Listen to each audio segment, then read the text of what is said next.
ಶ್ರೀ ಗುರುಭ್ಯೋ ನಮಃ. ಹರಿ ಓಂ. ಪ್ರಥಮವಾಗಿ ವಾಸ್ತು ಸಲಹೆ ಯೂಟ್ಯೂಬ್ ಚಾನಲ್ಗೆ ಸ್ವಾಗತ. ಇವತ್ತಿನ ವಿಷಯ ಏನು ಅಂದರೆ, ಮನೆಯ ನಿರ್ಮಾಣವು ಅಥವಾ ಮನೆಯ ಕಟ್ಟುವಂಥ ಒಂದು ಪ್ಲಾನ್ ನಮ್ಮಲ್ಲಿ ಏನಾದರೂ ಇದ್ದರೆ ಅದು ಯಾವ ಆಕಾರದಲ್ಲಿ ಇದ್ದರೆ ಒಳ್ಳೆಯದು ಅನ್ನುವಂಥ ಒಂದು ವಿಚಾರನ ತಿಳಿಸಿಕೊಡುವಂಥ ಪ್ರಯತ್ನ. ಇಲ್ಲಿ ಯಾವ ಆಕಾರ ಅಂತ ಹೇಳಿದರೆ, ಮನೆಯ ಒಂದು ಆಕಾರ ಅಂದರೆ ನಿವೇಶನದ ಒಟ್ಟಾರೆ ಆಕಾರ ಯಾವ ಥರ ಇರಬೇಕು ಮತ್ತು ಯಾವ ಥರ ಇರಬಾರ್ದು ಅನ್ನುವಂಥ ಒಂದು ವಿಶ್ಲೇಷಣೆ ಈ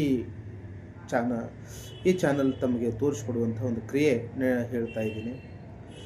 ವೃತ್ತಾಕಾರ ಮತ್ತು ತ್ರಿಭುಜ ಆಕಾರ ಮತ್ತು ಪಂಚಭುಜ ಆಕಾರ ಮತ್ತು ಸಪ್ತಭುಜ ಮತ್ತು ಇದಕ್ಕಿಂತಲೂ ಹೆಚ್ಚು ಬೆಸ ಸಂಖ್ಯೆ ಭುಜಗಳಿರುವ ಅಸಮಾನ ಮತ್ತು ವಿಷಮಾಕಾರದ ನಿವೇಶನಗಳು ಯಾವತ್ತೂ ಮನೆ ಕಟ್ಟಿಸಿಕೊಳ್ಳುವಂಥ ಏನಾದರೂ ಯೋಜನೆಗಳು ಇದ್ದು ಅಂದರೆ ಆ ನಿವೇಶನವು ವಾಸ್ತುಶಾಸ್ತ್ರ ಪ್ರಕಾರ ಅದು ಅಷ್ಟೊಂದು ಶುಭಕರ ಅಲ್ಲ ಅನ್ನುವಂಥದ್ದು ಮತ್ತು ಪ್ರಶಸ್ತವಲ್ಲ ಅನ್ನುವಂಥದ್ದು ಬಹಳಷ್ಟು ಸ್ಪಷ್ಟವಾಗಿ ನಮಗೆ ವಾಸ್ತುವನ್ನು ಕಳಿಸಿಕೊಡ್ತದೆ.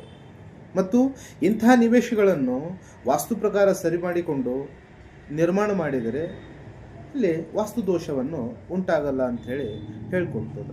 ಹಾಗಾಗಿ ಯಾವತ್ತೂ ವಾಸ್ತುವಿನ ಒಂದು ವಿಚಾರನ ನಾವು ಗಣನೆಯಲ್ಲಿ ನಾವು ತಗೊಂಡ್ರೆ ಸಮಸಂಖ್ಯೆ ಭುಜಗಳಿರುವ ಅಂದರೆ 90 ಡಿಗ್ರಿ ಮೂಲೆಗಳಿರುವ ನಿವೇಶನಗಳು ಆಮೇಲೆ ಜಾಗ ಅಂತ ಹೇಳ್ತೇವೆ ನಾವು ಉತ್ತಮವಾಗಿರ್ತದೆ ಅನ್ನುವಂಥದ್ದು ನಮಗೆ ತೋರಿಸ್ಕೊಡ್ತದೆ. ನಮಸ್ಕಾರಗಳು.